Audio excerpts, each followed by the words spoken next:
অন্তর্বর্তীকালীন সরকারের আলেম উপদেষ্টা ডক্টর আ.ফ.ম. খালিদ হোসেন সাহেব সম্পর্কে বিস্তারিত জানতে চাই, কারণ আমি ওনার সম্পর্কে তেমন কিছু জানি না।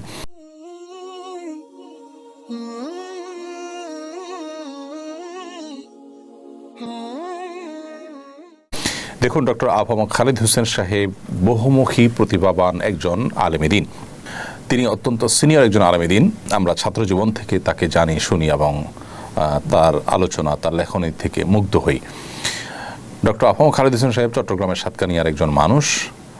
তিনি একাধারে বাংলা, আরবি, ইংরেজি এবং উর্দু বেশ অনেকগুলো ভাষায় দক্ষ এবং শুদ্ধভাবে এসব ভাষায় তিনি কথা বলতে পারেন, লিখতে পারেন।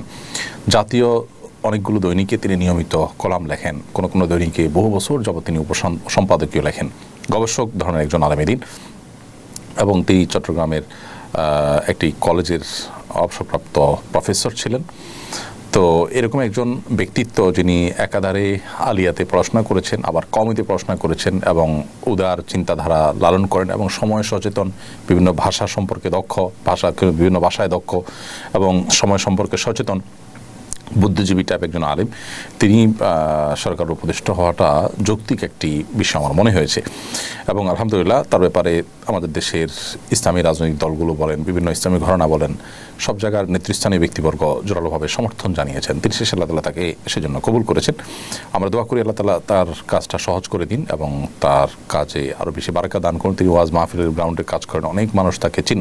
তবে সব মানুষ না চেনাটা দোষের নয়, বরং এটা খুবই স্বাভাবিক একটা বিষয়। তবে অনেক বড় পণ্ডিত একজন মানুষ, আলহামদুলিল্লাহ।